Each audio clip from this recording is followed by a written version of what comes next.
Sa episode nating ito, ating babalikan ang kaganapan sa buhay ng dating unang ginang Imelda Marcos, partikular sa petsang December 7, 1972. Eksaktong 52 taon na ang nakalilipas ngayong 2024.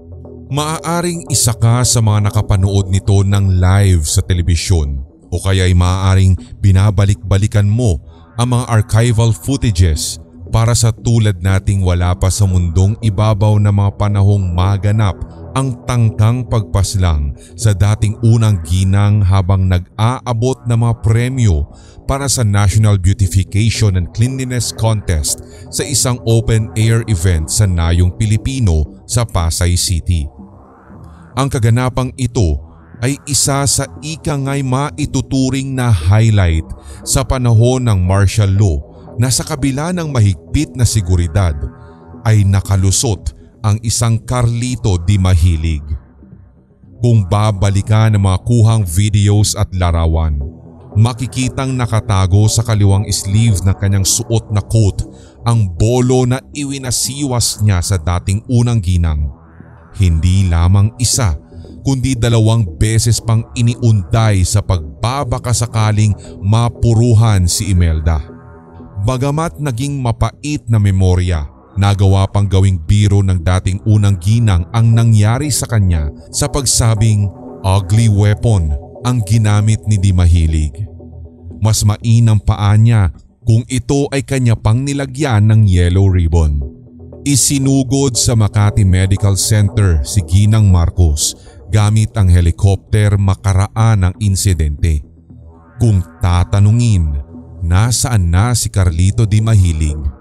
Siya ay binaril at napatay ng presidential security.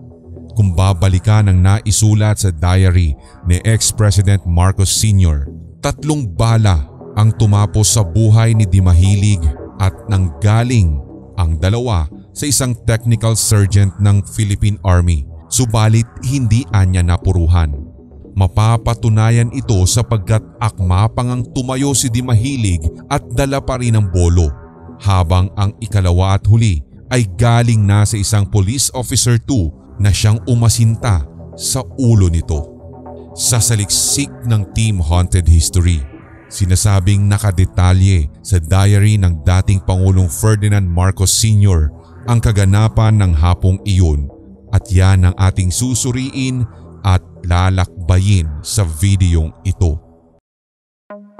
Sa ulat na nailathala sa New York Times noong 1972, opisyal na inilabas ng nooy Information Secretary na si Francisco S. Tatad ang pagkakakilanlan ni Carlito Di Mahilig.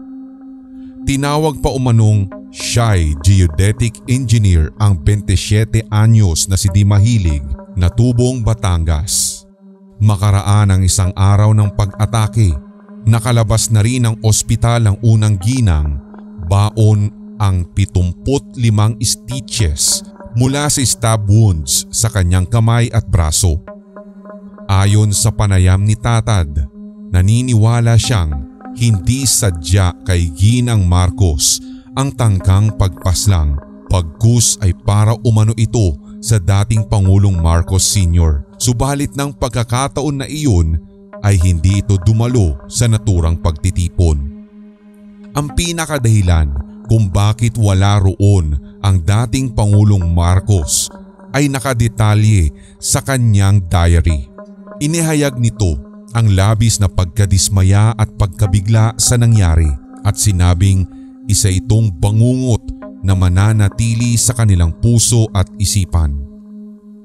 Dagdag pa ng dating Pangulo, nasa bahay pangarap golf course siya dakong alas 4:50 ng hapon kasama ang ilang mga personalidad nang maganap ang tangkang pagpaslang.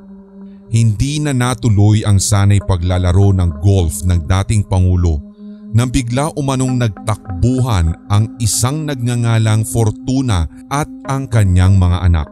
Umiiyak pa umano ang mga ito nang lumapit sa dating Pangulo habang isinasalaysay ang napanood sa telebisyon na pagtaga kay Imelda.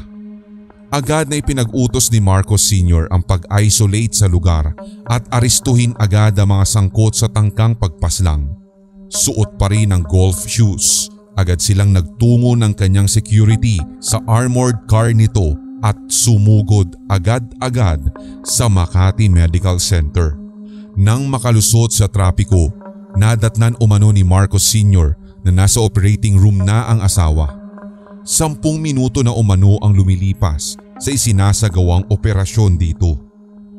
Base sa paglalarawan ng dating Pangulo, nanlumo umano siya lalo at nang kanya nang makita kung gaano kalalim ang mga sugat na tinamo ni Imelda. Ayon sa kanyang mga isinulat, halos nakita na nga daw ang buto at yung cartilage ng middle finger ni Imelda habang nababalutan ng sariling dugo. Ang nararamdaman umano ni Marcos Sr. ay parang galing sa digmaan ng kanyang asawa sapagkat ganito anya ang mga nasasaksihan niyang tagpo ng panahong yun. Bigla ring sumagi sa isipan ng dating Pangulo ang kanilang usapan ng ginang makaraan ng kanyang maikling pag-idlip nung hapong iyon. Wika niya, dadalo sana siya sa naturang okasyon kahit wala siyang magiging partisipasyon sa programa. Hanggang sa napagdesisyonan na lamang na mag-asawa na si Imelda na lamang ang pupunta gayong nakabihis na siya ng sandaling iyon. Tiwala naman si Marcos Sr. na kaya na ito ng ginang subalit wala sa hinagap na may masamang magaganap rito. Hindi rin nagkamali ang dating Pangulo sa sinabing kakayanin nga ito ng ginang sapagkat kahit papaano'y nakaya nga nito makasurvive sa tiyak na kamatayan. Sa panahong iyon, kada 5 minuto daw ay paulit-ulit na umiere ang kuhang video ng pag-atake sa unang ginang at ito nga ay nagbo-broadcast sa Canlaon Broadcasting System o KBS na ngayon ay rebranded bilang Radio Philippines Network. Ayon sa naisulat sa diary, pinakaunang tanong ng dating Pangulo sa kausap sa communication line habang naiipit pa sa trapiko at nakasakay sa armored vehicle ay kung gaano kalala ang sugat na natamo ni Imelda. Sagot naman ng kausap sa kabilang linya ay maraming dugo ang nasa harapang bahagi ng terno ng unang ginang. Maaaring dulot na rin ng panik at pagkabigla ay sa ganoong paraan na lamang niya nasagot ang tanong na iyon ni Marcos Sr. Dagdag pa niya, hindi man nasagot ng direkta pero ramdam ng dating Pangulo na malubha ang tinamo ng unang ginang at ito ay base sa kanyang sixth sense. Pagkarating sa ospital, doon ay natiyak na walang sugat ang katawan ni Imelda. Ayon sa saliksik ng Team Haunted History, 17 Filipino attending physicians kabilang ang isang specialist na ipinadala pa daw ng dating Pangulo ng Amerika na si Richard Nixon ang umasiste sa matagumpay na operasyon kay Imelda. Sa diary, isinaad pa ni McCoy na tanging si Imelda ang sumagip sa kanyang sarili gayong walang security o kahit na aid ang nasa harapan ng stage o maging sa kanyang gilid. Mabuti anya at nagawang sipain ni Imelda si Di Mahilig kasabay ng pag-atras at pagsalag sa unday ng bolo. Maswerte pa umano ang dating unang ginang at hindi inabot ang kanyang katawan na maaari anyang tumapos sa kanyang buhay dahil kung pagbabasehan ang puwersa ng pag-unday ng bolo sa kanya, sa katunayan, base sa investigasyon, dibdib ang target ni Di Mahilig at kung hindi napigilan ay maaari pang tumama sa leeg o makahiwa ng malaki sa gawing tiyan ni Imelda. Kung tatantyahin, humigit kumulang 1 minuto lamang nang maganap ang bagay na iyon. Sa unang attempt, mabuti na lamang at agad na nakaresponde ang isang miyembro ng Marines na siyang nagpabagsak kay Di Mahilig sa sahig. Nawalan man ng balanse, subalit mabilis na nakabangon ang lalaki at iniakma pang iwas-iwas ang hawak na sandata sa ilang pumipigil sa kanya hanggang sa tinapos sa pagbaril sa kanyang ulo. Blanco man para sa ilan ang tunay na motibo ni Di Mahilig, subalit malinaw kay Marcos Sr. na may conspiracy sa naganap.